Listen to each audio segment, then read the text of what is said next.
안녕하세요. 아르돈키 TV의 대표 당락입니다.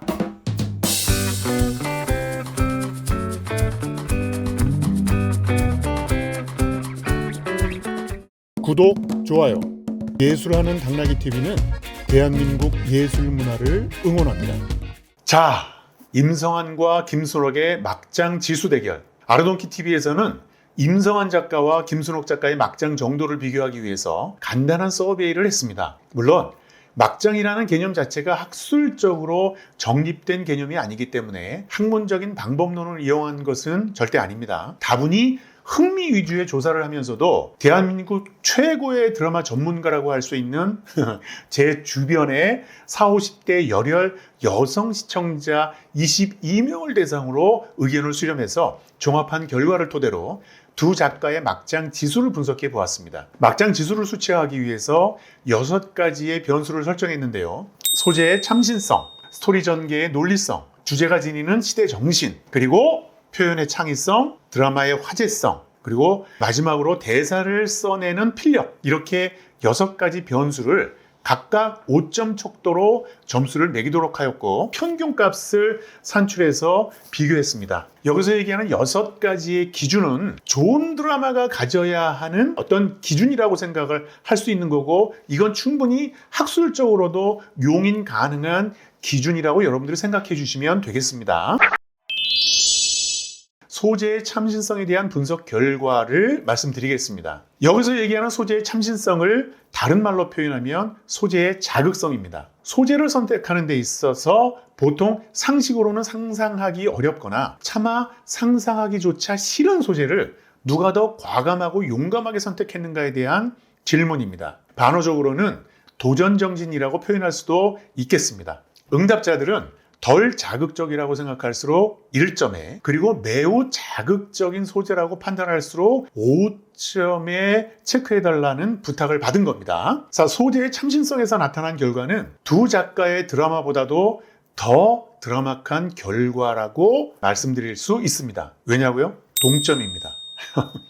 두 작가가 모두 4.45점을 받았습니다. 이건 일부러 짜 맞추려고 해도 사실은 짜 맞추기도 어려운 건데 말입니다. 그리고 대단히 높은 점수입니다. 그런데 응답자들에게 점수를 준 이유를 물었더니 두 작가 간에 아주 큰 차이가 발견되었는데요. 임성환 작가는 인간관계나 설정 그 자체가 참신하다. 그러니까 자극적이라는 평가를 받는 반면에 김순옥 작가는 표현하는 방식에서 나타나는 폭력성과 선정성 때문에 높은 평가를 부여했다는 겁니다. 즉, 임성환 작가는 친딸을 며느리로 삼는 소재나 아버지에 대한 복수를 위해서 이복 동생의 약혼자를 뺏는 이야기, 시어머니를 여자로서 사랑하는 며느리의 이야기와 같은 극적인 인간관계를 설정하고 그 설정된 인간관계 자체가 막장성이 높다는 평가를 받은 거고요. 그런데 김순옥 작가는 대부분 권선징악이라는 아주 보편타당한 주제를 풀어나가는 그 방식에서 표현되는 잔인성,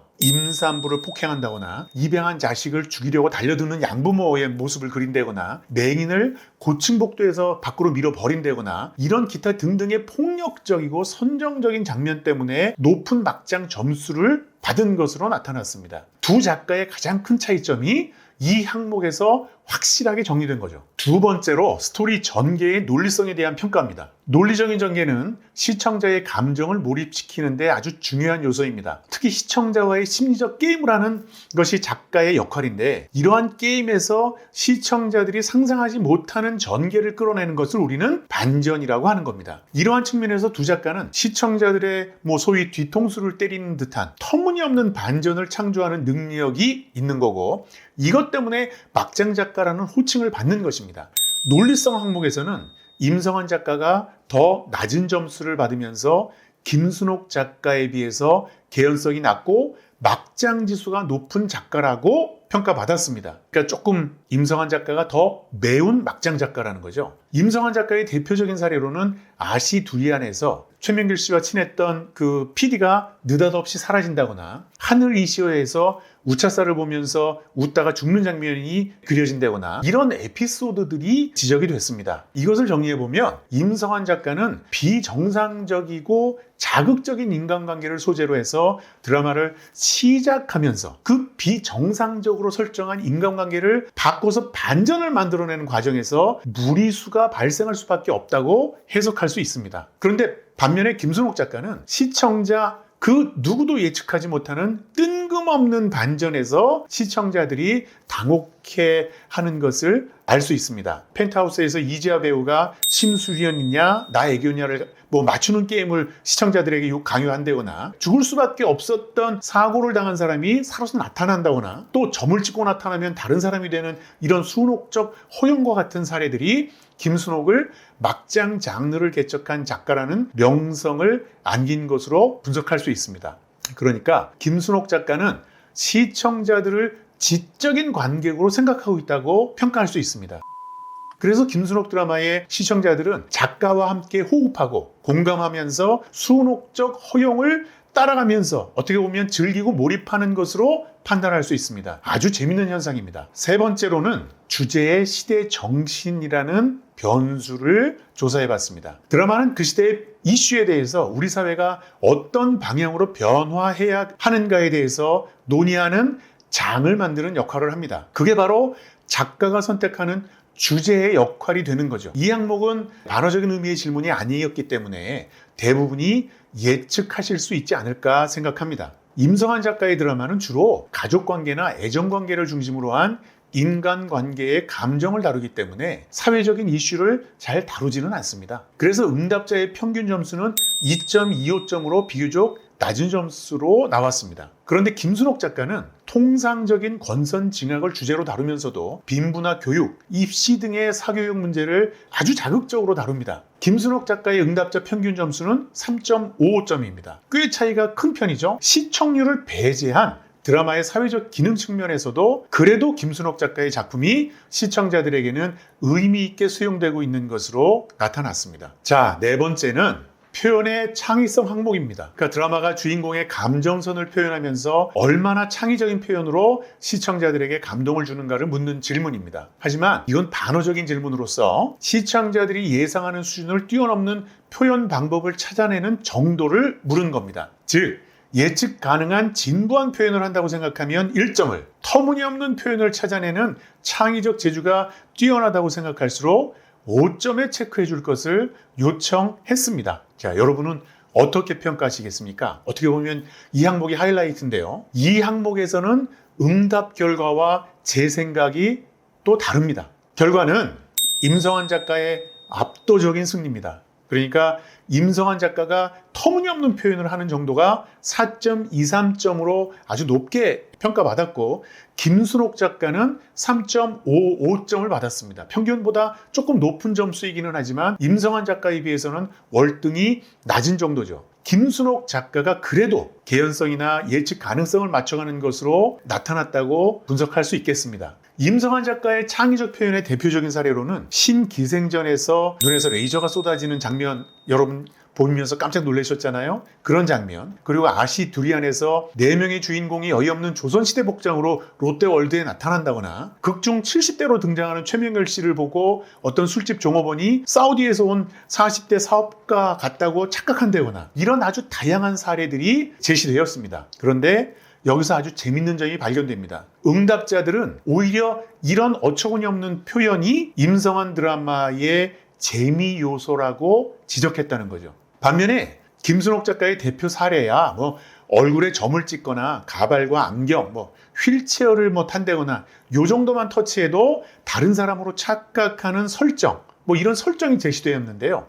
바로 이게 앞에서 말씀드린 순옥적 허용에 해당하는 사례들입니다. 대표 당나귀인 제 개인적으로는 오히려 이게 더 터무니없는 표현인데, 이미 시청자들은 김순옥 작가에게만은 이런 일을 관대하게 허용하는 시청자와 작가의 특수한 관계가 형성되어 있는 것으로 저는 봐야 한다고 생각합니다. 임성환과 김순옥 작가의 드라마를 보는 사람들에게는 이런 두 작가의 특징이 오히려 장점으로 받아들여지고 있다는 사실이 저한테는 놀랍습니다. 막장 드라마는 욕하면서 보는 드라마라는 표현을 여기서 다시 확인할 수 있었습니다.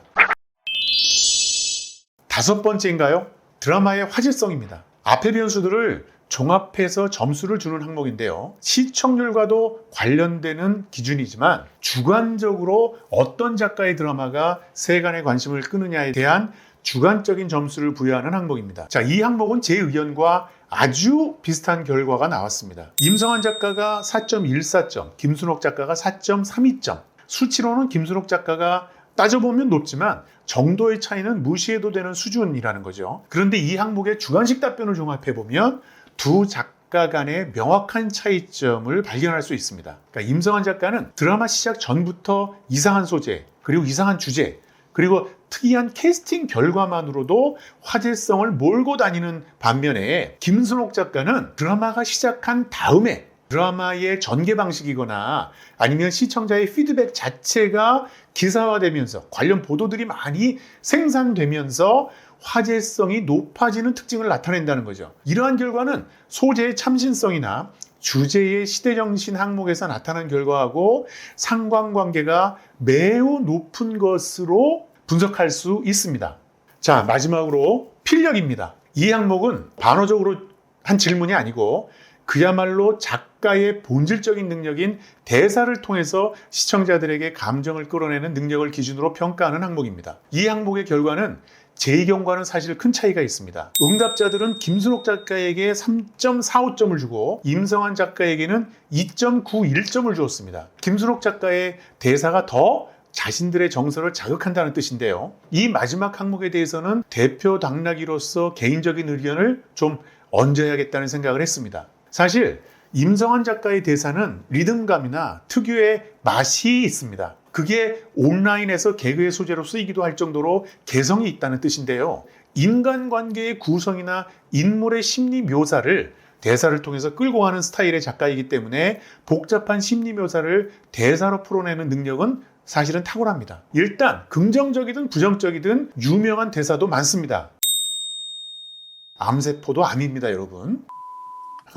반면에 김순옥 작가의 대사는 특별히 찰지다거나 디테일한 감정을 독특하게 묘사하는 느낌은 좀 약합니다. 김순옥의 대사는 사실 좀 평범하지만 오히려 사건의 진행 속도나 배우들의 매력으로 드라마가 자연스럽게 진행된다고 볼 수 있습니다. 결과를 종합해보면 김순옥, 임성환, 임성환, 김순옥의 막장 지수 대결에서는 사실 임성환 작가의 승입니다. 그러니까 더 센 독한 막장 드라마를 임성환 작가가 쓰고 있다는 뜻인데요. 막장 지수 판단에서 가장 가중치가 높은 소재의 참신성에서는 동점을 받았지만 논리적인 전개나 주제의 시대정신 그리고 어처구니 없을 만큼 창의적인 표현에서 김순옥 작가가 상대적으로 호평을 받았습니다. 좀 그래도 착한 드라마를 쓴다는 뜻입니다. 이러한 종합 결과의 성적표는 제 개인적인 생각과는 비교적 일치한다고 생각합니다. 그렇지만 이러한 결과가 나타난 이유는 현재는 임성환에 비해서 김순옥 작가에 대한 호감도가 높은 것이 평가에 반영된 것이 아닌가 생각해 볼 수 있겠습니다. 김순옥 작가의 드라마가 최근의 트렌드를 훨씬 더 잘 반영하고 있는 것은 명백한 사실입니다. 임성환은 미안하지만 TV조선에서 그리고 김순옥은 TVN과 SBS 같은 매체에서 주로 활동한다는 것이 주 시청층의 명확한 차이가 있다는 걸 대변해주고 있는 것입니다. 자, 대표 당락이 개인적인 경험을 한 가지 얘기해 드릴까요? 그냥 여러분 에필로그라고 생각하고 들어주시기 바랍니다. 임성환 작가는 절필을 선언하고 10년을 은둔에 있었습니다. 임성환 작가가 절필을 선언할 때 집필하고 있었던 그 드라마에 제가 연기자로 출연하기도 했었습니다. 하지만 저는 사실 임성환의 은퇴를 믿지 않았습니다. 아니, 한창 나이에 드라마를 그만둘 사람이 저는 절대로 아니라고 생각을 한 거죠. 그래서 그 은둔한 10년 동안 임 작가의 매니저였던 분을 통해서 오랫동안 임 작가를 수소문했었습니다. 가명으로라도 재기를 독려하고 싶다는 그런 개인적인 의견을 가지고 있었던 거죠. 그런데 은둔 생활 10년 만에 다시 나타났고 결사곡 집필을 준비한다는 얘기를 들었습니다. 그리고 가명을 사용하겠다는 이야기도 그때 들었습니다. 자, 우연인데요. 자, 그 당시 뭐 삼성동, 한남동 뭐 이런 데서 한 두어 번 만났습니다. 임성환 작가에게 이런 말을 했죠. 일일이나 주말 드라마가 아니라 장르 드라마를 쓰셔야 한다. 뭐 또 잔소리인데요. 아주 세게 했었습니다. 그러니까 결사곡이라는 드라마를 준비하고 있으면 그걸로 끝내셔라. 충분한 시간을 가지고 장르 드라마를 공부한 다음에 새로운 작품으로 시청자들을 깜짝 놀라게 해야 한다는 그런 조언을 했습니다. 사실 결사곡 1편은 그동안 임성환 작가가 잘 해왔던, 그러니까 뭐 보고 또 보거나 인어아가씨나 왕꽃소녀나 이런 드라마에서 아주 큰 장점을 보여줬던 그 임성환 작가의 능력을 총 집대성한 그런 포맷의 좋은 작품이었다고 저는 생각합니다. 그러니까 제기작으로서는 상당히 좋은 아이템이었고 저는 제기에 성공했다고 보는 거죠. 그런데 그런 류의 드라마는 그 작품에서 끝나야 한다는 게 제 주장이었습니다. 그래서 장르 드라마, 미니 시리즈로 도전하라고 조언했던 거죠. 그런데 그때 이미 결사곡 시즌2를 생각하고 있었던 것으로 저는 알고 있습니다. 결사곡을 시즌제로 쓴다는 게 저한테는 좀 충격이었어요. 아니, 그 일부러 잘 끝내면 되는데 결사곡 시즌2를 생각을 한다고? 이 사람이 또 늘려가기를 시작하는구나. 또 다자 개그 버릇이 나오는구나. 이런 걱정을 사실은 그 두어 번 만나면서 했던 게 지금 명확하게 기억이 납니다. 그렇다면 시즌2까지만 또 하시고 장르 드라마를 쓰셔야 한다고 또 당부를 했습니다. 그런데 결국 시즌3를 또 했지 않습니까? 아, 대단합니다, 진짜. 자, 아시두리안은 명백하게 판타지 로맨스 장르의 드라마입니다. 물론 제 조언을 들어서만은 아닐 테고 이미 임성환 작가도 드라마 시장의 흐름을 빠삭하게 간파하고 있었을 테니 뭔가를 준비하고 있었겠죠. 하지만 판타지 장르에 대한 공부가 잘못됐습니다. 외계인에서 우리가 얘기했던 장르에 대한 이해도의 문제가 아시두리안에서도 그대로 나타나고 있다는 겁니다. 제 개인적으로는 임성환 작가가 조금 더 공부하는 시간을 길게 가지고 정말로 작가 인생을 정리할 수 있는 좋은 장르 드라마로 다시 나타나기를 기대해 봅니다. 충분히, 그리고 아직도 그럴 수 있는 능력을 가지고 있는 작가라고 생각하기 때문입니다. 그 드라마에는 꼭 대표 당나귀인 제 배역도 하나 만들어 주시길 간곡하게 기대합니다. 끝! 구독, 좋아요